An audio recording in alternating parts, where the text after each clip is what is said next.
Today's sponsor is Strong Coffee Company. If you go to strongcoffeecompany.com and put in the promo code ATI Wrestling, you'll get 20% off on any order. Make sure you check it out, strongcoffeecompany.com.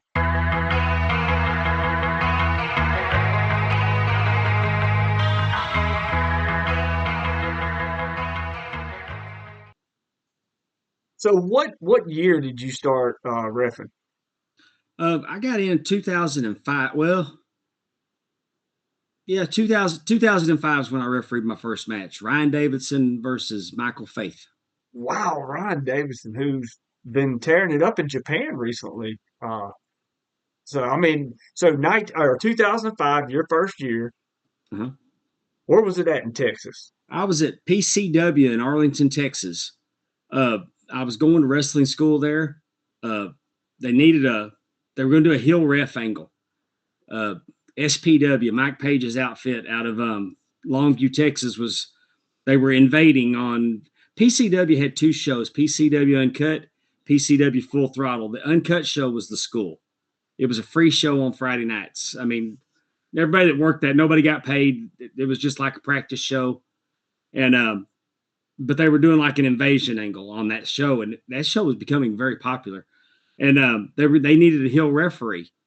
Well, Lance Hoyt was my trainer, and he had just recently become aware of my age.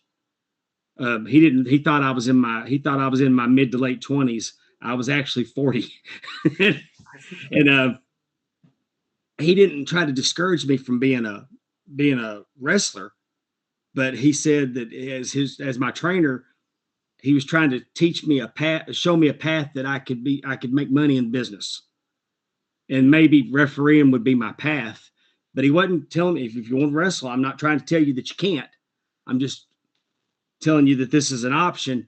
But they needed a heel referee, so they put me out there on Uncut to referee, and I'd done some in training, and they liked my work, and they killed any idea that they were going to make me a heel ref. And I wanted to be a referee when I was 18 years old, and I couldn't get in. So I came full circle and actually got the role in wrestling that I'd wanted anyway. Well, it turned out 20 years, though. 20 years you've done a lot. And we're going to get into that here on this episode with Super Dave Miller, who has just refereed some of the biggest matches, been a part of some of the biggest events in wrestling history. Now, your memorabilia and stuff behind you there, I mean, there's a lot of story behind it. And I've heard Conrad Thompson, who calls him and Tony Schiavone call you Palm Water Dave.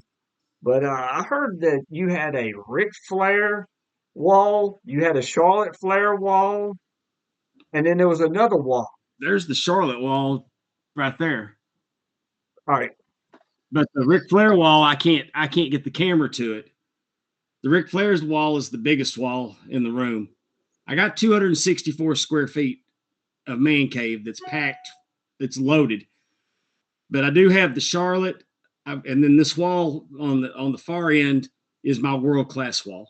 Yeah, world class. That was it. And speaking of world class, I mean, you've had some of the.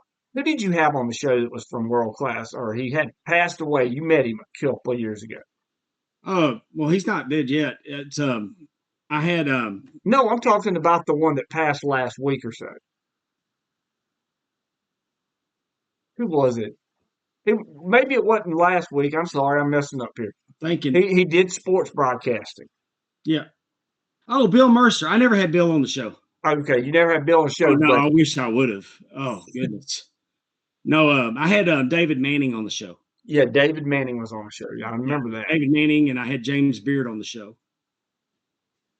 But no, Bill Mercer, God rest his soul, he was incredible. I wish I could have got. I only met him one time. And what was that? A few years ago, wasn't it? Yeah, it was 2016 in Charlotte. Wow. He was at the NWA Legends, and I got to spend a little time with him. I mean, the man was incredible. He was the original voice of the Dallas Cowboys. He was the original voice of the Texas Rangers. He did minor league. He called a Cowboys Super Bowl. he called. He taught That's something you broadcasting don't hear very in often. Texas. It was pretty common when I was a kid. Yeah, but that was many, many moons ago. When I was a kid, the Dallas Cowboys won back-to-back Super Bowls against the Buffalo Bills, as a matter of fact. Yeah, Um, they. growing up, growing up there, or being around Texas a lot as well. Did you ever attend any of the WCCW events? Oh yeah, my first event. My first event was in August of '82 at Reunion Arena. It was their Star Wars event, and I saw Kerry Von Erich versus Ric Flair 2 out of 3 falls. Whoa! Now What I a had match no to see! idea. I had no idea who these people were. I saw Ric Flair on television the night before, being Ric Flair, and I couldn't have told you which one was Kerry, which one was Kevin, which one was David. But Flair got my attention because he was being a real horse's ass. And my brother was explaining it to me. Well, I told my brother, if you clean my bedroom up tomorrow, I'll take you to that because this was Saturday Night Wrestling.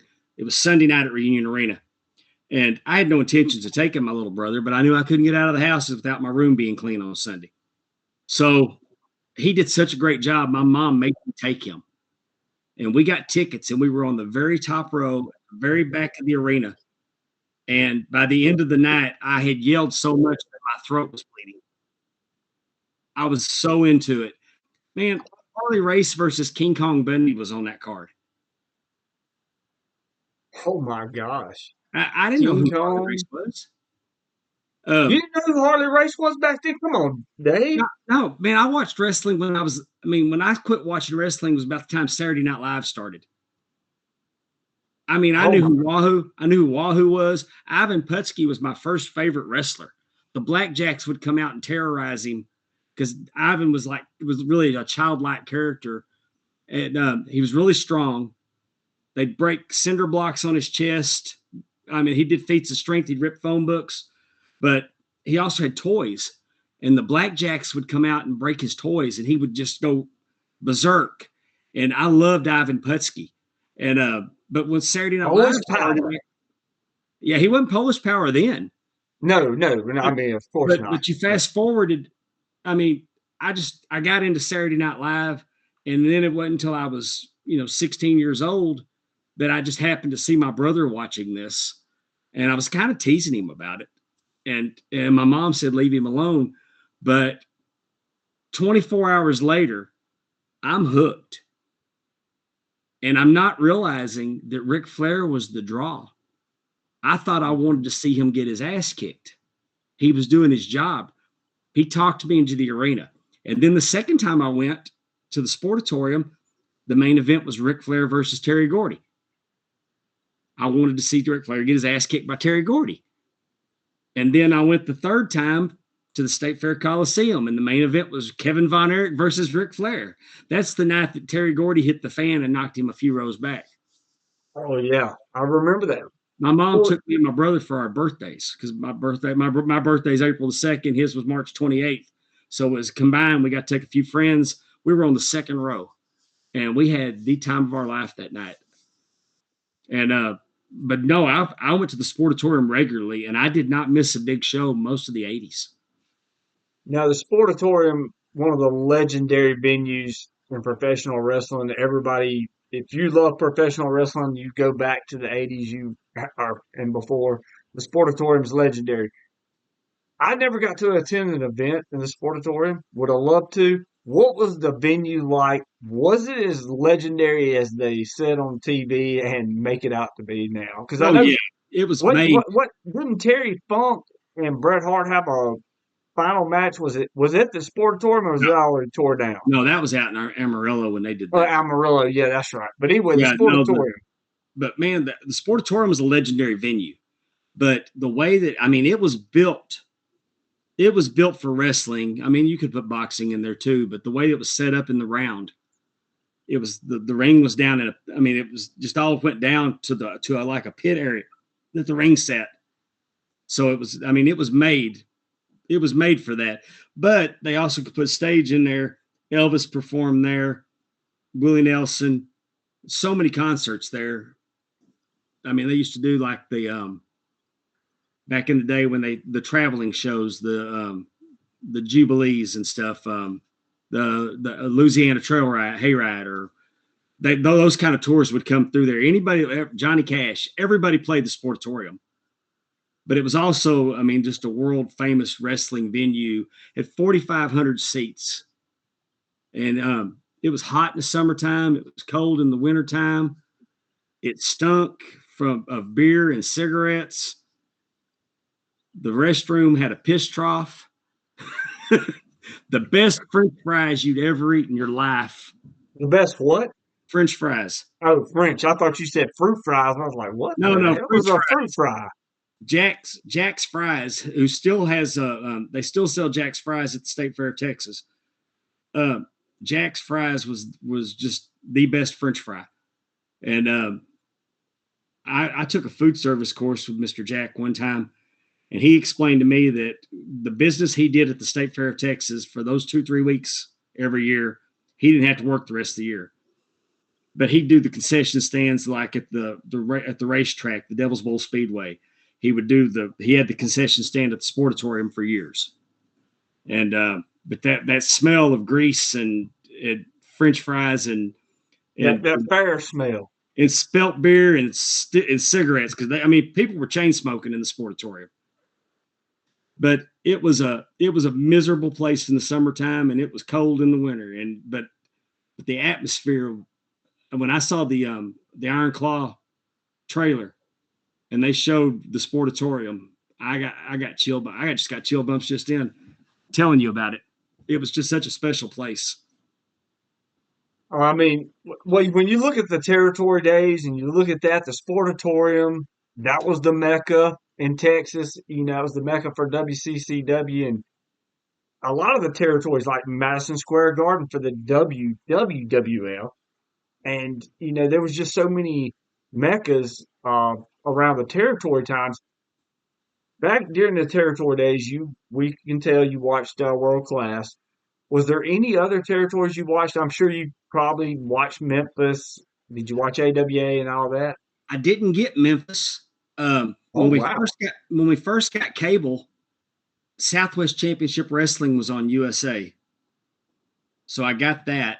And then we had that's where Tully was, right? Yeah, when he first came in. Okay. Yeah, when I first started watching that, Tully and Gino had just broke up. Yeah. But we had Bob Sweetan, we had Eric Embry, we had the Sheep Herders, the Grapplers, Don Carson with the Grapplers 1 and 2,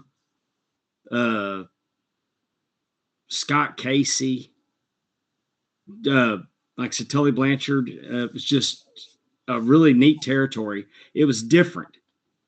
And then we had the Superstation, so we were getting 605 show. But then ESPN started showing. We'd later get AWA, but we never got Memphis here. Not until USWA started coming around later in the the late 80s. Yeah, see, I watched USWA a lot. Oh, in Mid South.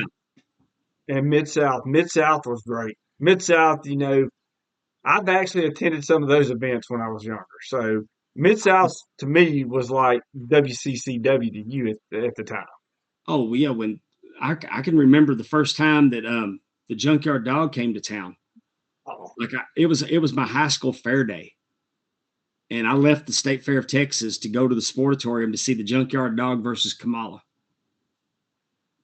And Jim Harris. It was just, and I remember the first time Magnum came in. Oh, whoa, Magnum! You saw Magnum TA? I saw Magnum TA at the Sportatorium. Wow. I saw Butch Reed. I saw Ted DiBiase at Reunion Arena against Tenryu. Oh man, Tenryu from Japan. He spent some every year he would make appearances in WWE. It may have been one or two, but he was going to be there in the early 90s. He was going to make an appearance. in 1983, which is my favorite year of wrestling, bar none. In 1983, World Class did what they called International Star Wars. I remember And, hearing about it. and Giant Baba was there, Tenru, um, Jumbo Saruta was there. I mean, they just had and then Harley Race, and this was crazy because I mentioned that I had gone to see Kevin versus Flair. The rematch was going to be for Reunion Arena with a stipulation that if Flair got disqualified, he'd lose the championship. Well, we didn't know that Flair lost the belt to Harley Race until we got to the arena that night. Because we pulled up and the marquee said Kevin versus Race. And Wow. that means back then you just didn't know. Yeah.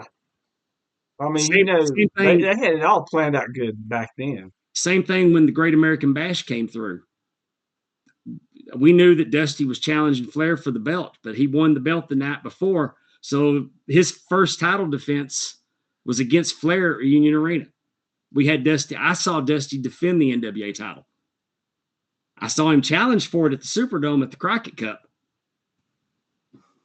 But I actually got to see Dusty defend the NWA title. Man, that's unbelievable. That's just great. So after, watching wrestling, watching some of the greatest times in the history of wrestling, which I consider the territory days, and just being able to, witness like people like Ted DiBiase, like Junkyard Dog, the Von Erichs, all that. What made you decide to go into wrestling school to become a wrestler that, you know, I went to an independent show at PCW. My brother was a trainer for 24-hour fitness, and one of his coworkers wrestled as Stephen Murphy. And he said, "We're going to go watch my buddy Chad wrestle." And I was like, okay. So we went out there, and I saw guys wrestling that were my size.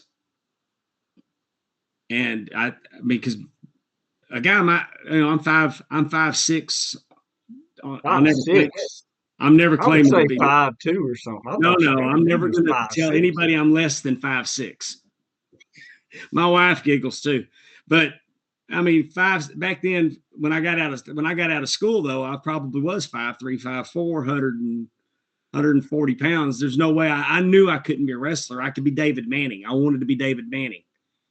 But fast forward, I through all my connections into professional wrestling were through collecting wrestling belts. That's how I know Conrad, because I've been a belt collector for so long. So one of my belt collecting friends that I did business with a lot was Mike Page. And Mike Page and Joey Corman and Samir were the Overboys. And Page bought a belt from me, so I delivered it to him, and we went and had dinner. We went and had dinner in East Texas at the and it's a famous hamburger joint there, right off I-20, the Dairy Palace. So we're sitting at the Dairy Palace, and for 3 hours, I'm hearing road stories from Page and Corman telling me how horrible being in the wrestling business is, traveling the country, and the nightmares and everything else. And by the time I got through, I'm ready to go to wrestling school. Of course. Of And course, they after hearing the nightmares. and Page tells me to go to PCW because they're a legitimate school. They got good trainers. They're going to teach you, and you're not going to get hurt. I mean, you got a better chance of not getting hurt. So I went to wrestling school, and like I said, and I ended up being a referee. But I loved going to wrestling school. I loved getting in there, doing the chain wrestling, running the ropes, doing the blow up drills, working matches in practice, learning how to take bumps. And I think that served me well as a referee because I can do anything. If the boys need something done, I can do it. But I also truly believe if you're going to be a referee, you should learn how to wrestle because there's going to be an occasion something's going to happen, and it'll keep you from getting hurt. And I think it's good to have a little bit of an understanding what it is they're doing.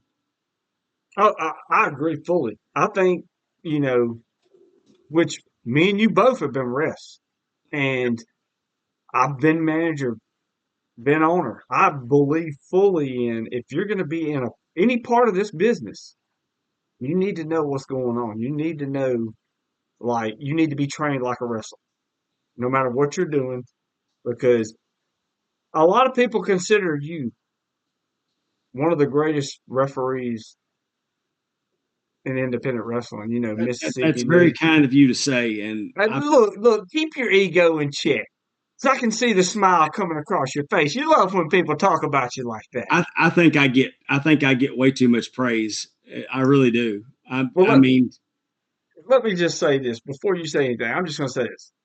The praise that you get is deserved. I appreciate that. Thank you. You are one of the top refs, or the top ref in this area. I would say Texas, Mississippi, Alabama, Florida, Georgia, wherever you go. Uh, you are one of the top guys. I think that honestly, you could have been on any top promotion. You'd have been like the Mike Chioda, the Earl Hebner.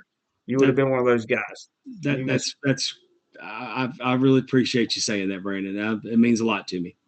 I learned in 2022 that television wrestling is a lot different than arena wrestling.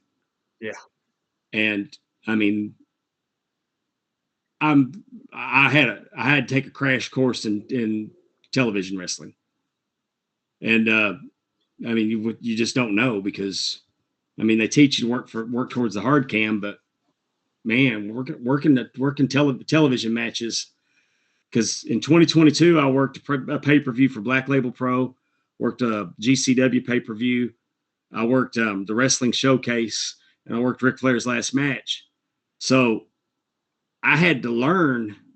I mean, I got a crash course. I'm so thankful for Black Label Pro and GCW that weekend before I got to the Ric Flair's last match because that's just it was complete culture shock to me.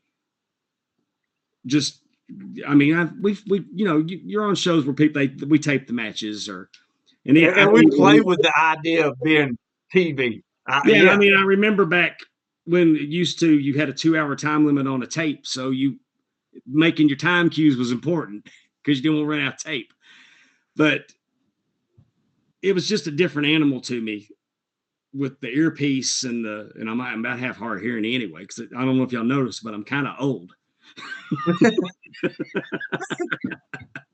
But no, I wish that I wish I if I have any regrets that I regret not being persistent in getting in my 20s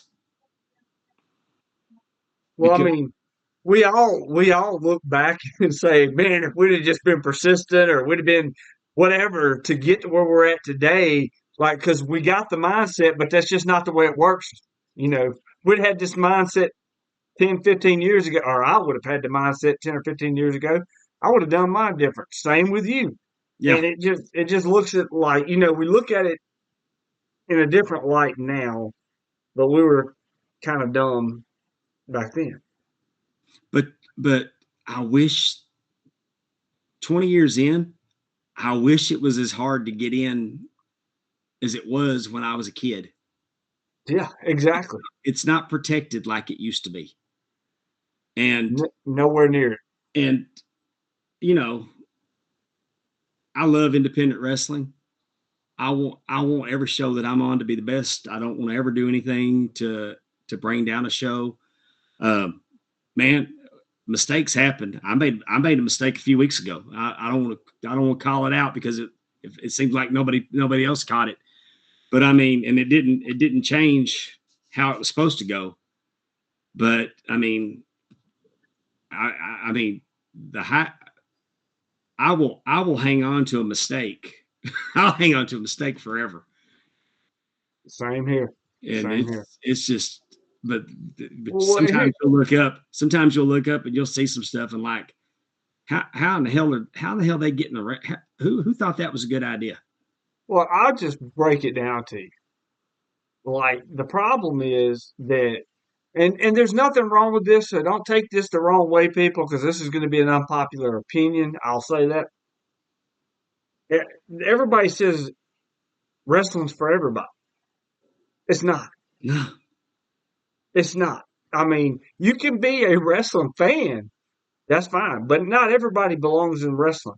It takes a special person to be in the wrestling business, and you have to go through a lot. I mean, let's look at it this way. Like, you said you started training to be a wrestler, turned into a rep. That's what it was supposed to happen. You know, Right. me, I got in. I wanted to be a wrestler. I had the same problem you did. I was probably about 150 pounds soaking wet, wanting to train. Ended up training. I turned into a ref and everything but a wrestler. Now I did have some matches. I don't know if you call that. Let me take that back. I don't know if you call what I did matches, but not everybody belongs in wrestling. There's a role that everybody plays, but it's not like everybody can't be a wrestler.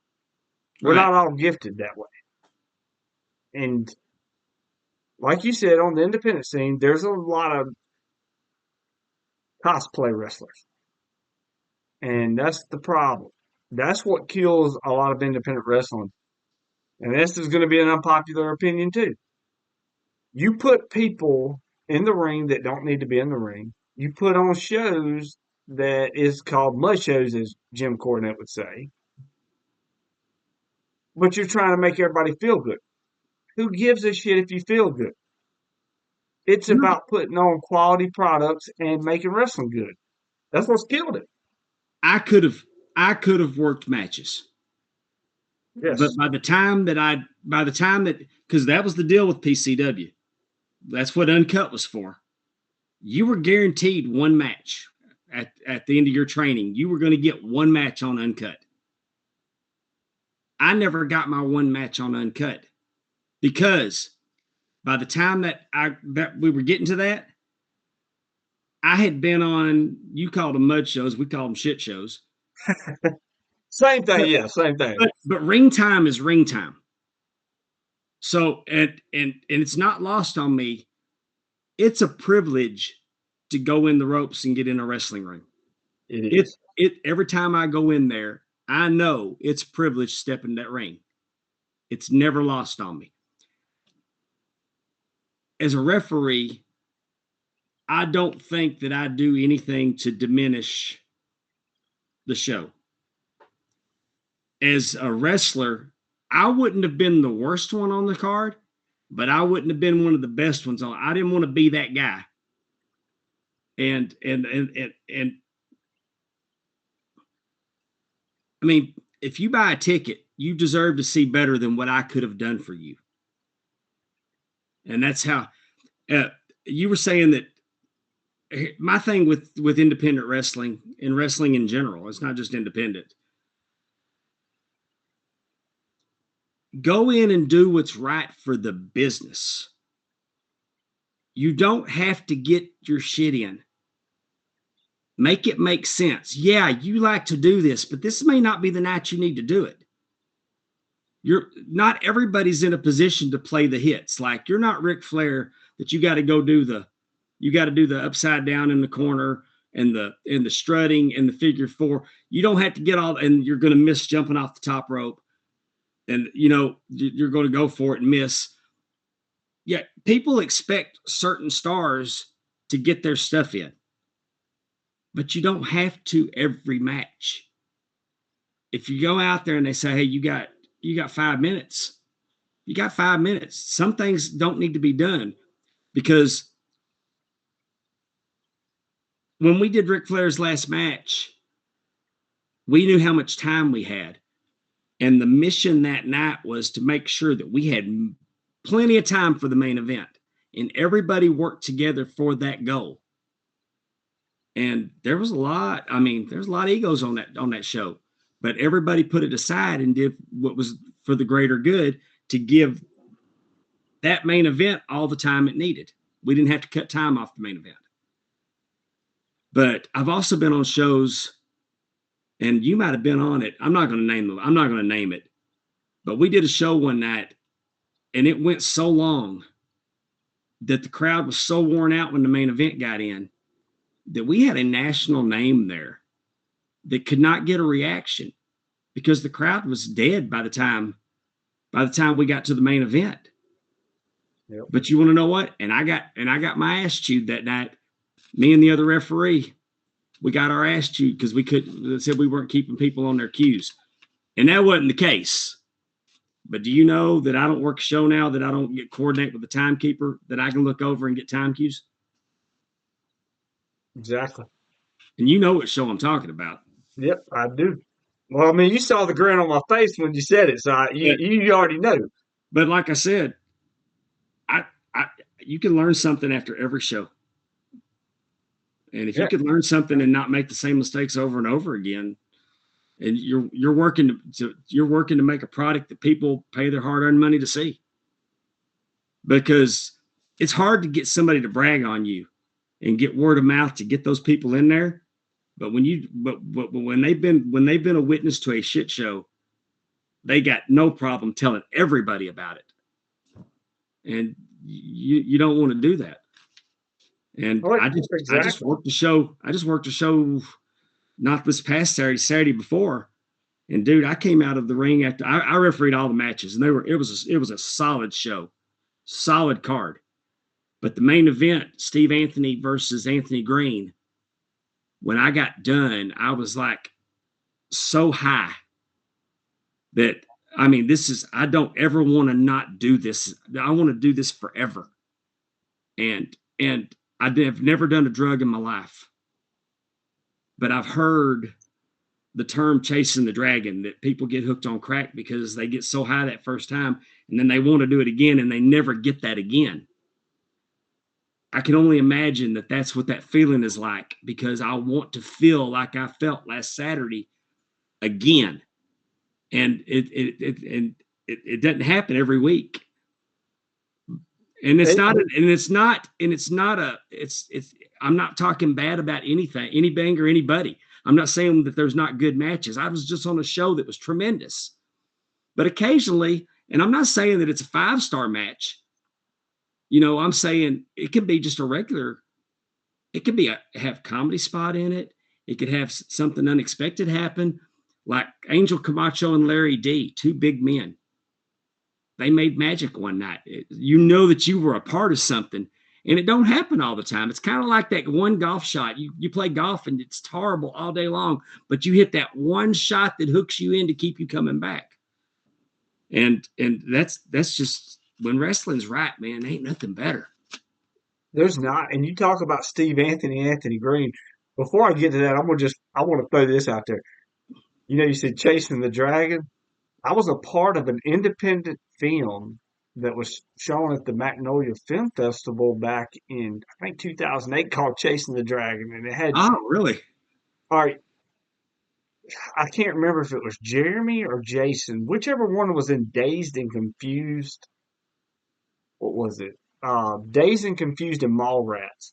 I can't remember if it was Jeremy or Jason, but it was his brother. So if it wasn't Jeremy, I think it was Jeremy that was in Jason was in the movie. Jason was in Mallrats and Dazed? Yeah. Okay, so it was Jeremy London that was a part of Chasing the Dragon. So, I worked on that. It was filmed in Tupelo, and it was really, they were talking about the meth epidemic that was going on at the time in Tupelo, Mississippi, which is probably still going on. There's zombies walking around everywhere. That's what I call them when I see them on the streets. But they was making a film about it, and you get a chance, go check it out. I think it's on like Amazon Prime or something. You can check it out. It's only like an hour and 20 minutes, and I don't even know if you can see me in the movie. It was like a backwards cameo, plus I helped behind the scenes with some stuff on that film. But let's get to Steve Anthony and Anthony Green. Enough talk about the Hollywood spot. That's right. Steve Anthony, one of the best. One of the type of people that I just do not see how this dude was not signed. He was one of the greatest. He's took on Roderick Strong. He's took on so many big names, but him and Roderick Strong, to me, had one of the best matches that I've ever seen in the NWA Junior Heavyweight Championship match. It was absolutely phenomenal. And then Anthony Green, I don't know if you know this, he was on King of Wrestling podcast a few months before he signed with WWE for the year that he signed with WWE and went to NXT. I knew those two were going to tear the house down. I talked to BIW was going to come in, watch that show. Was not able to make it to West Monroe that night. Uh, my niece had some stuff that she was doing the HOSA awards, and we had to go to that. But I watched the match, and just like you said, absolutely incredible. You said that was one of the top what 4 matches you ever refed, Yeah, and I mean it's yeah, up there. it was absolutely great. I enjoyed that match. Both men have been to Japan. He Both beat men have wrestled on the biggest stages on the Steve planet. Anthony beat Jushin Thunder Liger in the Tokyo Dome. Well, he beat him in the U.S. and beat him in the Tokyo In the Dome, Tokyo Dome, and Anthony Green where he's a god, where he is a god at. yeah, and Anthony Green wrestled Tenzan over there. Yes, and Tenzan, talking about Tenzan, brought that up. I was going back and watching WCW Starrcade '95, just flipping through old stuff. Tenzan was on WCW Starrcade '95 when they was doing the Worlds Collide or what? Not Worlds Collide, but it was something different with WCW when they first started working with New Japan Pro Wrestling back in the '90s. And I was just sitting here thinking, this dude is still wrestling today, still looks the same as he did back then.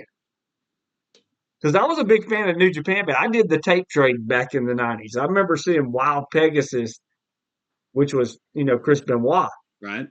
and him taking on Jushin Thunder Liger and just Tiger Mask and all these guys that I grew up watching Dude, and tape I trading. saw Tiger Mask at the Crockett Cup in '86. Woo! He jumps off the top rope and tries to do a flying body press on Magnum TA. Magnum catches him and turns it into a belly to belly suplex. Wow.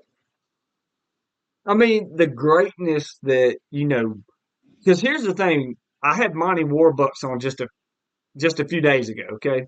You know Monty. And And Monty's an incredible talent. incredible Talk talent about a and man great minds. that man can take a crowd and put them in the palm of his hand and make them do what he wants them to do. Oh yes, he can. He's just got that charisma. He wants to be the most. He wants to be the one that's remembered the most when you leave the building. And Monty's just great. Now I've lost my track of mind. Where was I at? We were talking about you were talking about New Japan tape trading. Tape trading and stuff like that. But I was talking about Monty. There was something I was going to bring up about Monty that I just had him on a couple of days ago.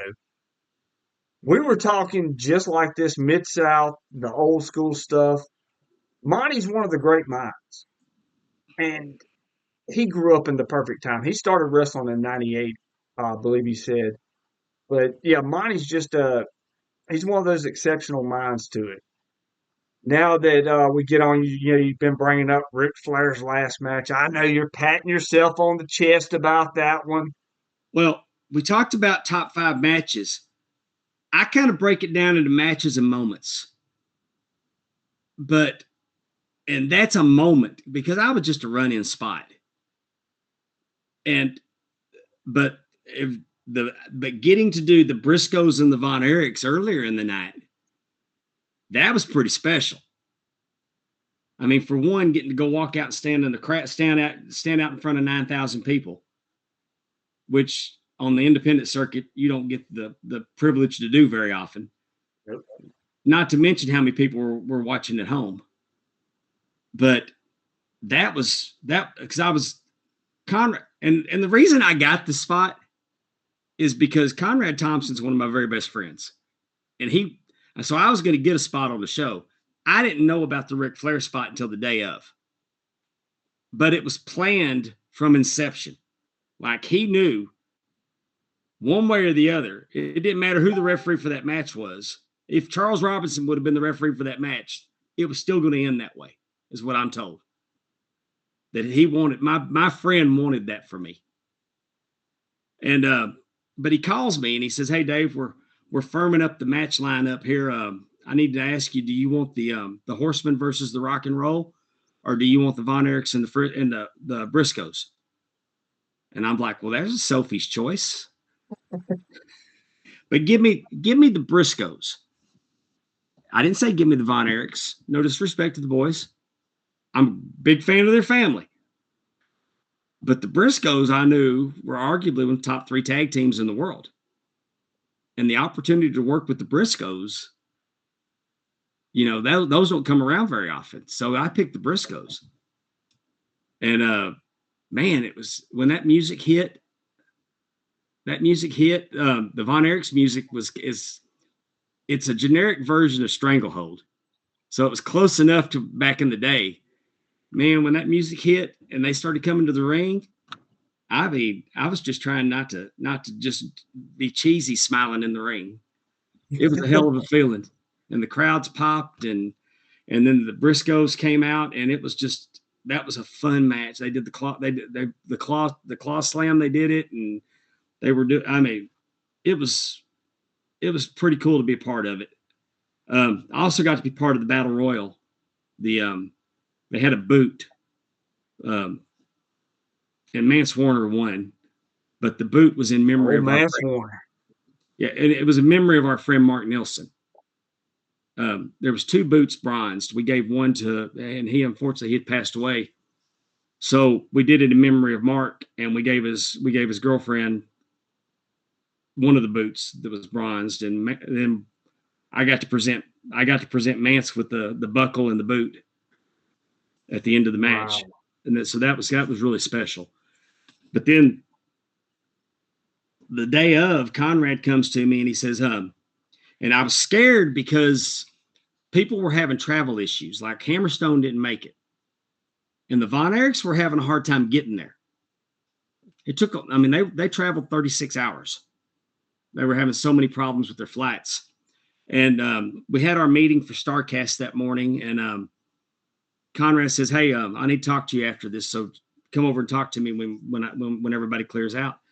So I go over and I'm thinking, man, my match is getting cut. I'm just feeling this. And he goes, hey, just want to let you know tonight we're going to bump the referee and you're going to slide in and make 3 count on Rick's match. And I mean, it's like, and I'm like, and he goes, I waited till today to tell you because I knew you wouldn't be able to sleep. So oh man, I thank him. And I go, and my wife, and I'm overwhelmed, dude. And you know how you are, if you just say one word, you're going to cry. So I'm walking, my wife goes, what's wrong? And I'm like, nothing. And she goes, and I'm just like, it's not bad. It's not bad. It's not bad. And I'm trying to get myself together. And some friends walked up and I'm like, excuse me. And I went to the bathroom, went to the stall, and I freaking lost it for a second. Oh, I would have too. But I told nobody. Nobody. I'm not mentioning a word to that. Nobody. My friends that knew that I found out, and they come up and go, you doing all right, Dave? I said, doing good. Go, everything great? It's like, everything's great. I wouldn't even mention it to them. I mean, I was kayfabe Jones. I was not mentioning it. And I mean, and I got there that afternoon and walked out and looked at the arena, and Jeff Jarrett saw me, and he came down the ramp and he goes, when I met Jeff Jarrett, I had insulted him. Not intentionally. I had a question about a style of wrestling, but he wrestled Tully Blanchard in 2005 and Tully blew him up, or so I thought, but it was just a different style of wrestling. Jeff wasn't used to wrestling that style that Tully wrestles.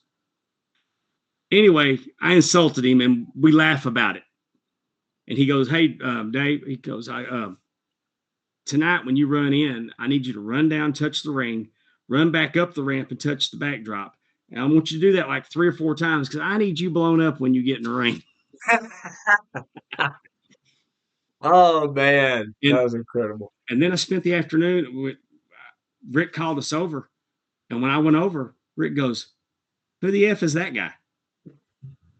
Conrad goes, that's the second ref. He goes, what do we need a second ref for? He goes, because we're bumping Kyoto. We're bumping Kyoto? Why didn't you tell me? Oh, come on. Let's all go to my dressing room and we'll talk about this. He's screwing with me. So we get back there and it's me and Kyoto, Conrad, Conrad's wife, Rick, Jeff, and Jeff's wife. And then Charlotte gets there with Andrade. So they tell me to go get them, and I bring them back in there. And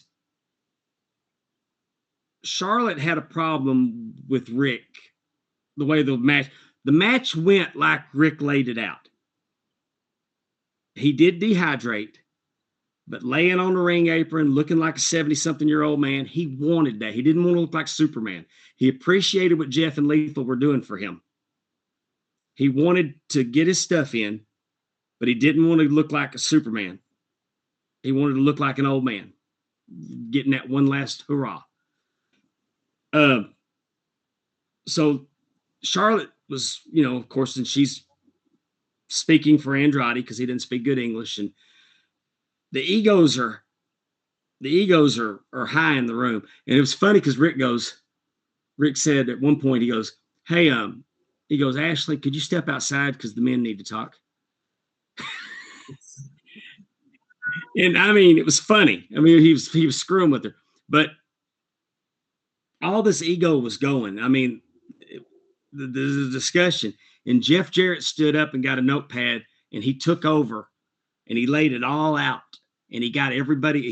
He controlled the room, and he controlled the egos. And I saw the genius that is Jeff Jarrett, and the answer to why he's still involved heavily in professional wrestling after 39 years. I mean, he has earned his spot. He knows his stuff to the very. I mean, just watching him lay it out on a legal pad to where the cameras were, and I mean every little detail. But the fact that he could take all those egos and put them in his hand and get them under control, and it was just a beauty. I mean, that part, those things I remember more fondly than the actual running down the aisle, sliding in and making the count. Well, let's just go ahead and take a look, because I got a clip, and I want my listeners here on Around the Indies and Indy Limelight to check out Super Dave's athletic ability of running down. So let's take it to the clip real quick. I need another ref. Come on, come on. Well, hell, let's get somebody out there. Get a referee. Come on, don't stand there. It's Dave. It's Super Dave. All right, Dave, come on. Dave Miller. The figure four is on. 1, 2, 3. Oh, the great part was just seeing you count the three. I mean, Yeah, that, I wish that I'd was have stood up when I got in the ring instead of staying down. I think it worked out right. But My thing is just getting it in. not That was the falling down. greatest moment. That would have been one of my greatest moments of my life right there. I I mean, ran down that ramp thinking, "Be like Charles, not like Titus. Be like Charles, not like Titus." little Nate. Oh, Man, it was, and after the match, Tony Schiavone says to me, he goes, and Tony Schiavone and David Crockett are my all-time favorite broadcast team. And so for them making the call is pretty special. But Tony goes, "I can't wait for you to hear the replay." He goes, "I gave you the Sting treatment." he sure did. Hey, And, when he said, and "It's Dave, it's Super Dave Miller," I was like, "Lucky and Joker." it it was so cool because that in itself is pretty cool. But here's my night, man. I walk into the gorilla position. I've got the Road Dogg in my ear. Road Dogg's producing. Dr. Tom's producing. Scott Armstrong's producing, which is great. And then I go back there, and Michael Hayes is sitting there helping out.